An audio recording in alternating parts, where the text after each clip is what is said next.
যশোহর রোডে বিপজ্জনক গাছের ডাল কাটার দাবিতে পথ অবরোধ কালোপুরে। আগামী 7 দিনের মধ্যে পদক্ষেপ না নিলে বৃহত্তর আন্দোলনের হুঁশিয়ারি। অঞ্জলি সিল্ক এখন আমাদের দুটি শোরুম হাবড়া ও বনগাঁতে। চৈত্র সেল উপলক্ষে দুটি শোরুমেই কেনাকাটার উপর রয়েছে 5 to 50% ডিসকাউন্ট।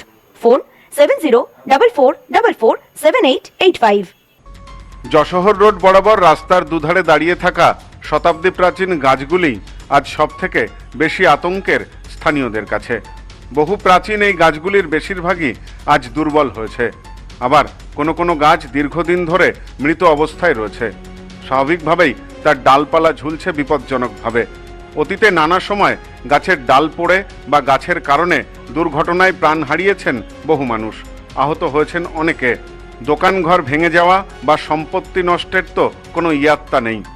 সামনেই ঝড় বৃষ্টির মরশুম, গাছের ডাল ভেঙে যাতে আর দুর্ঘটনা না হয় সে কারণে অবিলম্বে বিপজ্জনক গাছ কেটে সরানোর দাবিতে পথ অবরোধে সামিল হলেন স্থানীয়রা।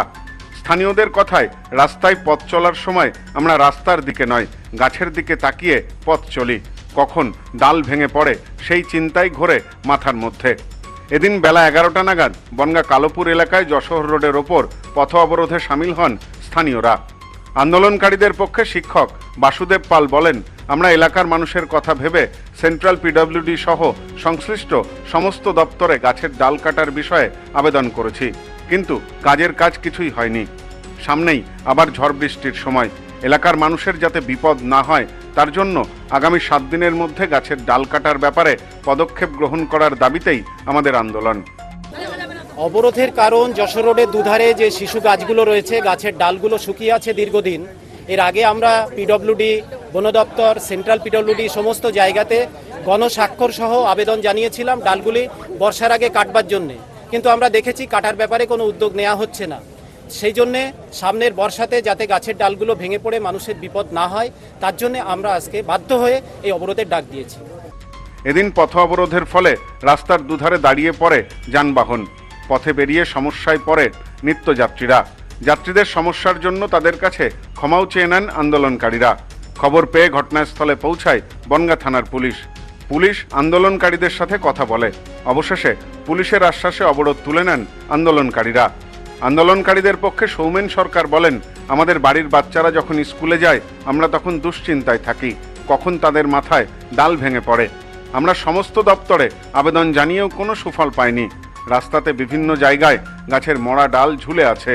আমরা চাই অতি দ্রুত মরা গাছের ডালগুলি কেটে আমরা যাতে নিশ্চিন্তে চলাচল করতে পারি তার ব্যবস্থা করা হোক।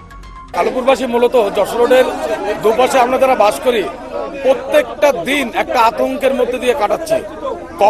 কখন কারগারে এই মরা পচা ডাল ভেঙে পড়ে। আমাদের যে বাচ্চাগুলো পাশে কালোপুর পাঁচটা প্রাইমারি স্কুল এবং হাই স্কুল, সেই হাই স্কুলের ছাত্রছাত্রীরা প্রতিনিয়ত বাড়ি থেকে বেরোয় স্কুলে যায়, স্কুল থেকে বাড়ি ফেরে কখন যে তারা দুর্ঘটনাগ্রস্ত হয় পিতামাতারাও একটা চিন্তিত এবং আতঙ্কে থাকে। এবং 24 ঘন্টায় যশোর রোড সচল রোড আমরা কখনো লক্ষ্য করছি, কখনো কখনো গাছের উপর ডাল ভেঙে পড়ছে, কখনো কখনো বাড়ির উপরে ডাল ভেঙে পড়ছে, এবং মানুষের বাইকের উপরে ডাল ভেঙে পড়ছে। প্রচুর বাইক আরও এতে আহত হয়েছে। এরকম একটা জায়গায় দাঁড়িয়ে তারপরে তো প্রচুর মানুষ মারাও গেছে। আগামীতে ঝড় বৃষ্টি আসছে, এই ঝড় বৃষ্টির সময় যেন এই দুর্ঘটনা পুনরায় আবার না ঘটে, প্রচুর মানুষ যেন মৃত্যুমুখে না পৌঁছায়, যে কারণের জন্য আজকে আমাদের এই পথ অবরোধ। Bureau report, news no man's land, Bongaon.